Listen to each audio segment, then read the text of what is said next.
Nuestra invitada de hoy, Gloria Inés Ramírez Ríos, actual ministra de Trabajo de Colombia y la primera mujer presidenta encargada del país. La ministra Ramírez es licenciada en Física y Matemáticas, magíster en Desarrollo Social y Educación y especialista en Garantía de Derechos Laborales de la Universidad de Toledo, España.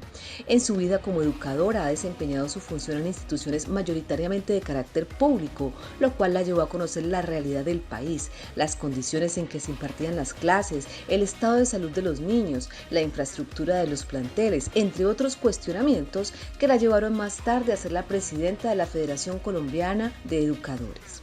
Fue integrante del Comité Ejecutivo de la CUT e integrante del Consenso de Mujeres Barco de la Paz, defensora de los derechos de la mujer y la equidad de género, senadora de la República de Colombia en 2 periodos consecutivos. Los proyectos y metas para el Ministerio de Trabajo aquí en el Ágora, un lugar de encuentro. Muy buenas tardes, amigas y amigos, bienvenidos a su programa El Ágora. Gloria Inés Ramírez, la ministra que empezó a hacer una nueva historia para Colombia. Gloria, es para nosotros un gran gusto tenerla en nuestro programa. Bueno, a ustedes como siempre, muchas gracias a ti, Ángela, por la invitación. Gloria, usted es la primera mujer en la historia de Colombia, en 200 años de historia republicana, que asume la presidencia, así sea temporalmente. ¿Cuáles cree usted que son los mayores retos que tiene Colombia? Bueno, lo primero que tenemos que decir que efectivamente es un gran honor, no solamente el haber sido la primera mujer, sino que es una mujer de izquierda. Yo pienso que esto es una simbología muy importante para el país porque tiene que ver con la inclusión, tiene que ver con la pluralidad. Y hoy nosotras somos un equipo de 9 mujeres en el gabinete de primer nivel o de primera línea que tiene el presidente Gustavo Petro. Y cuando yo asumo esta delegación, este mandato delegatario, lo hago primero con mucho entusiasmo. Segundo, muy consciente de que es el reconocimiento al mando de las mujeres, es decir, es el poder femenino. Pero tercero, es que somos un equipo de gobierno. Y en ese gran equipo que nosotros estamos hoy liderando en el país, con el presidente Gustavo Petro y con nuestra vicepresidenta Francia Márquez, yo creo que es un mensaje seguro, porque este liderazgo es un liderazgo colectivo. Gloria, pero ¿cuál cree usted que es el mayor reto que tiene Colombia en este momento? Bueno, pues el reto que tiene Colombia, lo hemos dicho claramente, es transformar a nuestro país en un país que sea potencia mundial para la vida. Hoy tenemos un país que tiene un nivel de desigualdad supremamente alto. Somos el segundo país más desigual de la América Latina. Estamos en los primeros puestos también a nivel mundial. Colombia viene incrementando su pobreza de manera extrema. Entonces, el primer reto y gran reto que tenemos es cómo vamos a ir acortando estas brechas de desigualdad, cómo generamos equidad. Y hemos propuesto que para que Colombia sea potencia mundial de la vida, hay 3 pilares grandes que estamos construyendo: la justicia social, la justicia ambiental y la paz total. Sin justicia social, Colombia no avanza. ¿Eso qué significa? Que tenemos que hacer que Colombia sea un país de derechos. Nosotros hemos dicho que las reformas, que son un componente importante del desarrollo del programa del Pacto Histórico, que es con el que ganó el presidente de la República, este programa de gobierno tiene claramente unas reformas estructurales. La primera y grande es esta reforma tributaria, porque si no tenemos recursos, no tenemos cómo hacer realidad los compromisos que tenemos con el país. Es decir, que nuestro programa no se quede en los anateles de las bibliotecas ni se quede en un papel, sino que nuestro objetivo es que baje a la gente de a pie, para que cuando la gente diga al país le va bien, todo el mundo se alegra porque a todos los colombianos nos va bien, no como ocurría antes, era que al país le iba bien y era solamente a un puñado de la élite que le iba bien y los colombianos de a pie iban en peores condiciones. Y allí también tenemos que mirar entonces que Colombia es un país de derechos. Entonces, no solamente la reforma, sino que hay una interpretación distinta de lo que son los derechos. El presidente Petro siempre ha planteado Colombia es un país, Estado social de derecho. Entonces nos tenemos que preocupar porque hay una salud, hay que transformar el sistema de salud, reformarlo y transformarlo. Igual manera tenemos que hacer que la educación sea una realidad para todos los jóvenes, chicos y chicas de este país que hoy realmente tienen una gran frustración. Esto solamente pasa por unos mayores recursos para la educación, que haya mayor acceso a la educación superior y de esta manera también después garantizar que tengan un trabajo, porque si no tampoco avanzamos. Recordemos que el trabajo es el bienestar de toda la sociedad. Gloria, ¿usted cree que en esta parte de la distribución de los recursos y de la reforma tributaria, que supuestamente es lo que estamos planteando, usted cree que de pronto no hay una forma público-privada en que aquellas personas que más tienen puedan comprometerse con los que menos tienen y hacer proyectos conjuntos con el gobierno? Es que así, nosotros pensamos que así debe ser, es decir, hay que tener un estado de bienestar, donde el Estado juega un papel importante para que a través de sus inversiones públicas pueda de alguna manera contribuir a que la gente toda pues podamos no solamente mirar sus necesidades insatisfechas, sino crecer como ser humano a través de la educación, del tiempo para recrearse, de tener una vida tranquila, que hayan alimentos, porque hoy justamente cuando más tecnología tenemos para producir mayores alimentos, vemos que la gente se acuesta con hambre. La razón es que son los controles de precios de mercado los que impiden que haya una mayor universalización, digamos, de estos hechos. Para el presidente ha sido una obsesión con el hambre cero, el programa del hambre cero que se está estructurando con mucha fuerza, porque efectivamente tenemos que trabajar hacia que ojalá no haya un solo colombiano que se acueste con hambre. Y esto nos implica una visión distinta de cómo se utilizan los dineros públicos. Hay que trabajar duramente, primero contra la corrupción y dos, contra una inversión social. Y esos recursos que piensan recoger, esos 25.000 millones, es decir, ¿hay claridad de dónde vendrían? Sí, nosotros estamos, claramente la reforma tributaria que estamos haciendo es una reforma que tiene como tres bases centrales. Una de ellas es en los impuestos directos para los que tienen, es decir, recursos de capital, grandes, más de 5.000 millones de esos recursos de capital van a pagar impuestos. Pero también en el caso, por ejemplo, de mi cartera, va a tener dos sensibilidades muy grandes, que son la nómina, los salarios y lo que son las pensiones. Pero estamos hablando de salarios de más de 10 millones de pesos y de pensiones de más de 10 millones de pesos. ¿Esto qué significa? Yo pregunto, ¿cuántos trabajadores de este país ganan más de 10 millones de pesos para poder mirar el impacto? ¿Cuántos trabajadores de Colombia ganan pensiones de más de 10 millones de pesos? Ese es el impacto de beneficio social que tenemos que mirar para entender que esta es una reforma progresiva que va de alguna manera a hacer que los que más tienen la sociedad retribuyan a manera de impuestos para que toda esta gran masa que no tiene nada pueda acceder a derechos. Bueno, eso me parece un reto enorme porque verdaderamente, pues sí, Colombia es uno de los países más desiguales que hay en el mundo, entonces pues es algo que me quito el sombrero para las personas que se le están midiendo este reto tan grande. Gloria, ya en la parte de su cartera, cuéntenos, usted es persona de retos, persona de resultados, ¿cuál es su mayor reto? Bueno, pues la cartera del trabajo tiene como unos ejes muy importantes. Uno primero es lo que tiene que ver con la seguridad social y salud en el trabajo. Es decir, tenemos que luchar porque en Colombia haya un trabajo digno y decente, es decir, que garantice unos mínimos, el mínimo vital, la estabilidad laboral, pero sobre todo las condiciones laborales que permitan que haya no solamente productividad, sino que esta productividad genere mayor empleo. ¿Cómo hacerlo? Yo esto lo he reducido a una palabra o a un eslogan, que es empresas sólidas, consolidadas y sostenibles, pero sin precarización laboral. Es decir, hay que desterrar la idea de que los sistemas laborales con derechos son los que quiebran a las empresas o arruinan a las personas. Eso no es cierto porque el mundo funciona de manera distinta. No son las normas laborales las que hacen esto, sino las políticas de empleo, las políticas empresariales, pero las políticas financieras, las que coadyuvan efectivamente a que hayan estas precarizaciones. Y en el caso de Colombia, yo he planteado claramente que solamente estoy pidiendo que se desarrolle un artículo de la Constitución. En el año 91 todos los colombianos y colombianas saben que hubo un cambio drástico y pasamos a una nueva Constitución porque reflejaban las nuevas condiciones para el país. Pues en esa Constitución quedaron unos artículos para el mundo del trabajo.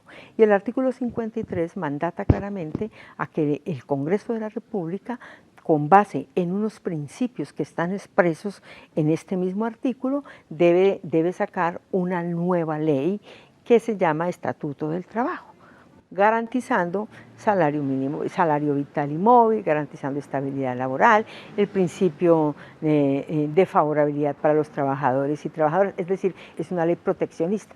Entonces, esto hace que nosotros hoy retemos a Colombia para que abra su mente, porque no puede seguir como está. Aquí ha habido un cambio y eso significa que todos tenemos que cambiar el chip. Y el reto que estoy proponiendo es que hagamos esta reforma que refleje estas realidades y además que corrija de manera a fondo las desviaciones que han habido de las normas. Por ejemplo, lo que tiene que ver con las formas de contratación en el país. Hoy la precarización laboral, que tenemos que decir, es una desviación de la aplicación de las normas, porque una cosa es la intermediación laboral y otra cosa es la tercerización laboral. La intermediación laboral está hoy normada en el país y se hace a través de empresas temporales que tienen que brindar a los que contratan, tienen que brindarles seguridad y salud, es decir, tienen que darles un espacio protegido. Y hoy lo que tenemos es una desviación de esa norma. Usted ve empresas temporales que se están utilizando más bien como carrusel para de esa manera reducir esos derechos. Y la tercerización es distinta. La tercerización es más, puedo yo decir que es hacia donde va el planeta. El mundo va hacia una tercerización. Pero esa tercerización laboral nosotros tenemos que decir es qué tercerizamos y qué no tercerizamos. Y lo que sí tenemos que de alguna manera acabar y derrotar es que la tercerización sea usada para cercenar los derechos de los trabajadores y trabajadoras, que es lo que está ocurriendo hoy en Colombia. Y en eso yo he dicho contundentemente que el país tiene que cambiar esa manera de ver el trabajo y todo lo contrario. Esto es un problema de todos y todas, trabajo digno y decente, que si yo trabajo en el día y tengo que hacer horas extras que no son de discrecionalidad del trabajador, sino de los empleadores, pues que la trabajen, pero que se la paguen. Y lo mismo en la noche, si es un trabajo nocturno, el trabajo nocturno en el mundo, no en Colombia, en el mundo, está reconocido con un recargo nocturno por una razón, porque va contra el ciclo biológico normal, digamos, de las personas humanas, pero como hay trabajos que hay que hacer en la noche, por eso se paga como una compensación ese recargo del 35%. Pues yo lo que he dicho es que Colombia vuelva a eso, que el día vuelva a ser de las 6 de la mañana a las 6 de la noche y por lo tanto el trabajo diurno es allí. Y el nocturno vuelva de las 6 de la tarde a las 6 de la mañana y por lo tanto se le pague. Si un trabajador tiene que trabajar de noche más de sus 8 horas, pues tienen que pagarle su recargo nocturno, como es natural. No estoy diciendo nada distinto a eso. No estoy subiendo ni las horas extras. Una hora extra en Colombia vale 4.166 pesos, imagínense, menos del valor de $1. Entonces, si el trabajador trabaja, pues que le paguen, es lo mínimo, es lo justo. Para mí esto se llama justicia laboral. Y para ello vamos a trabajar una estrategia que es la vía del diálogo. Eso es lo que dice la Constitución y eso es lo que vamos a hacer, un diálogo abierto, tranquilo, fluido, que sea vinculante y lo llevaremos sus resultados también a la mesa de concertación laboral, que es donde tienen que llegar todas las políticas públicas para salario y para cuestiones laborales. O sea que verdaderamente la idea no es llegar a imponer una ley, sino que es una ley que va a ser concertada, con diálogo, y que me imagino con los empresarios, porque los empresarios no tienen por qué asustarse de decir nos vamos porque ya en este país no va a haber posibilidades de trabajar. Mira, aquí lo digo una vez más y con claridad. Esto es a través del diálogo y concertación, pero un diálogo para avanzar, no un diálogo para retroceder o para estancar. Lo que estoy llamando es a empresarios, a trabajadores y al mismo Estado colombiano para que hablamos nuestra mente y avancemos. Vamos a estar acompañados por la Organización Internacional del Trabajo, garantías. También con la Corte Suprema de Justicia en su sala laboral. Hablaremos con la Corte Constitucional. Y estoy llamando también para que vengan las experticias y nos ayuden a este trabajo que es fundamental. Lo que no podemos perder de vista es vuelvo y repito, la riqueza de un país la produce la fuerza de trabajo, pero la fuerza de trabajo sin empresas, sin empleadores tampoco funciona. Nos necesitamos. No vamos a arreglar todos nuestros problemas, pero abrimos una ruta que nos permite decir, estas son las reglas de juego y Colombia tendrá relaciones laborales justas, donde todos y todas avancemos, donde la vida se respete y la democracia se amplíe. Esto me parece muy importante porque precisamente pues mucha gente, el susto de mucha gente es que de pronto no va a haber diálogo, pero si hay diálogo, definitivamente hay progreso. Gloria, pues hay una preocupación en realidad, o algo que muchos pensamos, ¿qué pasa con ese 58.1% de personas que están en el sector informal, que no las protege nadie? ¿Qué pasa con esas personas? Esta es una preocupación de primera línea en nuestro gobierno y en nuestra cartera fundamentalmente. A ver, mira, Colombia hoy tiene una tasa de participación global en empleo, que estamos hablando del 65.3%, o sea, estamos hablando de 24.055.000 personas que están participando. De esa hay una tasa de ocupación que equivale al 56.3%, o sea, estamos hablando de 22 millones de personas que están ocupadas. Ahí hay que tener un gran cuidado, porque ahí están tanto las formales como las informales, que como usted ha dicho es el 58% de informalidad. Ese es el gran reto que tenemos. Y dentro de esa informalidad tenemos empresas y personas naturales. O sea, tenemos que trabajar unas políticas que nos permitan ir avanzando en los derechos para ellos, fundamentalmente lo que son protección y salud social. Eso es vital para poder que puedan dar el tránsito de la informalidad a la formalidad. ¿Qué tenemos para ello? Estamos trabajando, lo primero es que vamos a desarrollar todo un proceso de generación de emprendimientos a través de la asociatividad. Para eso nosotros tenemos una unidad administrativa de la economía solidaria y popular, que son muy importantes. Les vamos a dar un fortalecimiento fuerte. Por ejemplo, para el próximo año ya estamos hablando de 14.700 millones solo para este sector, de tal manera que los pequeños campesinos, los campesinos pueden asociarse y esa asociatividad nosotros vamos a fortalecerla y a potenciarla con asesoría y acompañamiento técnico, pero también con apalancamiento financiero. Y un apalancamiento financiero que de una vez quiero anunciar en el país, que lo anunciamos anteayer en el Congreso Nacional de Cooperativas, es con el sistema de compras públicas de Colombia.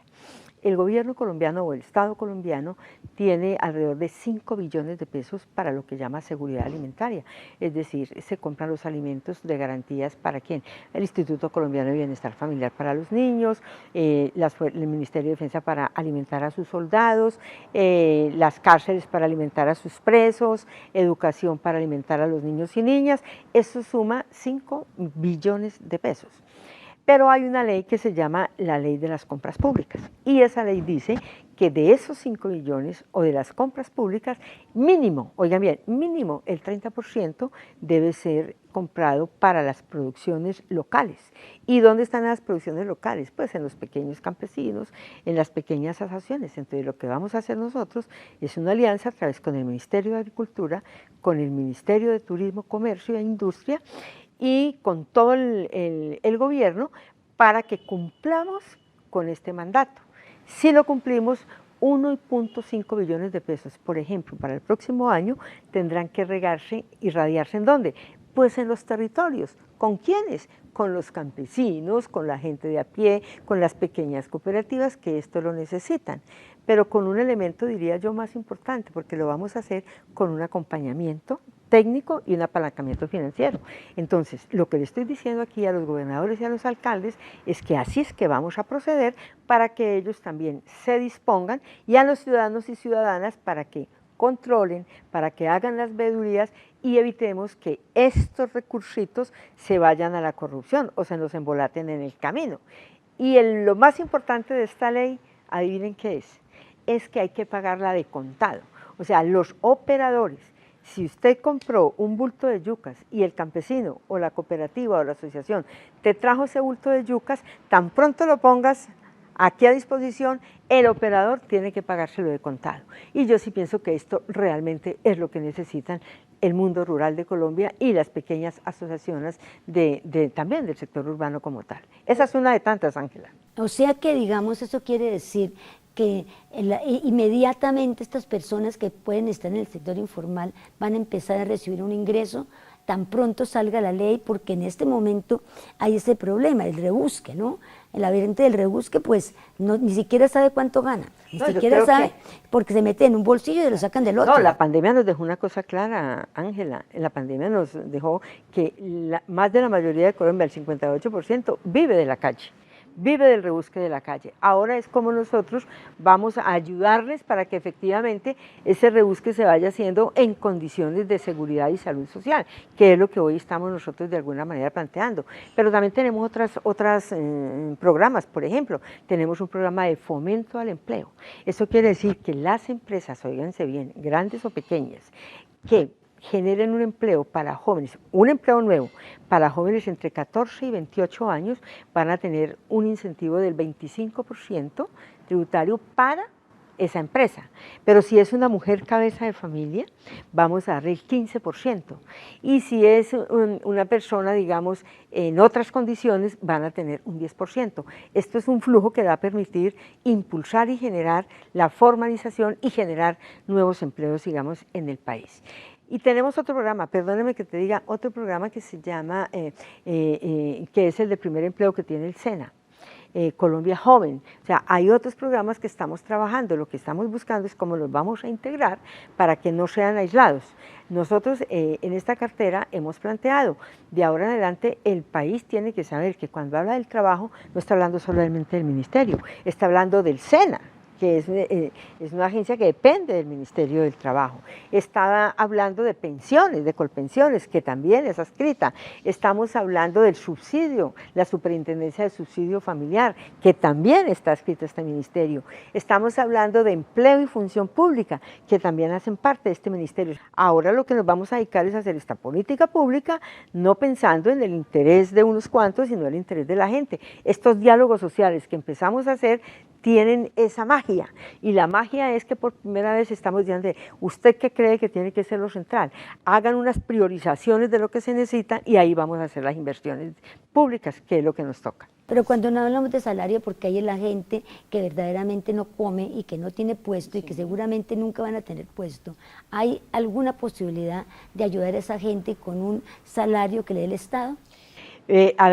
Ángela, nosotros hemos planteado en nuestra campaña, y así lo vamos a hacer en el gobierno, vamos a transformar todas estas pequeñas ayudas que se dan en una renta básica, que le permita a la gente vivir con dignidad.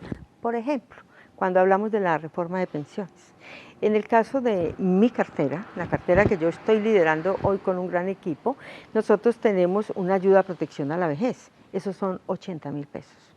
Pero Colpensiones también tiene para una ayuda a la vejez que es de 135.000 pesos, que lo pagan uno a través del DAS y otro a través de Colpensiones. 80.000 pesos a usted es muy poco lo que le pueden suplir, pero si nosotros juntamos 80.000 más 135, estamos hablando de 200, es mucho más fuerte para la gente. Sin embargo, el presidente ha dicho, eso no es suficiente. Hay que dar siquiera 500.000 pesos para que esos 3 millones de colombianos y colombianas que están en esa tercera edad desprotegida puedan tener algún nivel de dignidad. Pues hacia allá vamos. Esto será un proceso de transición. Un primer año llegaremos a la mitad y luego, cuando tengamos ya nuestra reforma tributaria en pleno, pues vamos a poder llegar a esa suma que el presidente ha colocado solo como un ejemplo de protección. Y vamos a desarrollar también el sistema de la economía del cuidado. Y cuando hablamos de la economía del cuidado, ya pasamos una etapa, que fue la que hicimos con Cecilia y en la que tú también ayudaste mucho, que fue lograr que en las cifras de la nación se viera lo que representa ese trabajo no reconocido, pero que es vital para la sobrevivencia de la sociedad. Estamos hoy hablando del 19.6% que la economía del cuidado contribuye al país, más que el petróleo, pero nosotros entonces lo que vamos a hacer es un sistema integral del cuidado, que va a estar en responsabilidad de la vicepresidenta Francia Marcas y en el Ministerio de la Igualdad. Claro, es que la economía del cuidado es efectivamente ese trabajo que hacemos las mujeres y que así las mujeres trabajen. trabajen, de todos modos hacen esas horas extras, que es levantarse a las 4 de la mañana, que es, bueno, que es atender a los enfermos, todas esas cosas. Son las horas que dedicamos a ese importantes. trabajo que nadie reconoce. Le quiero transmitir a todos los que nos están viendo la gran alegría que yo siento, porque veo que esos sueños que tuvimos hace 20 años, cuando empezamos con las estrategias de paz, ese barco de la paz que nos juntó, yo veo hoy esos sueños de esta fundación de mujeres, veo la Ecualdea, veo todo esto hoy desarrollándose y no solamente me alegro infinitamente, sino que hoy, desde este nuevo escenario en el cual me encuentro, vamos a trabajar para que se fortalezcan. Cuando las mujeres tienen una oportunidad, se aprovecha bastante, porque no solamente es con su inteligencia, con su emotividad, sino con toda su energía y disposición, como lo que he visto. A ti y a ustedes muchas gracias. Mujeres, vamos a transformar este país, vamos por el cambio. Con las mujeres vamos a transformar el país. Muchísimas gracias, ministra, por habernos acompañado en nuestro programa, y a ustedes continúen en su canal Telepacífico y síganos en nuestras redes sociales, el Ágora Telepacífico en YouTube, Facebook e Instagram.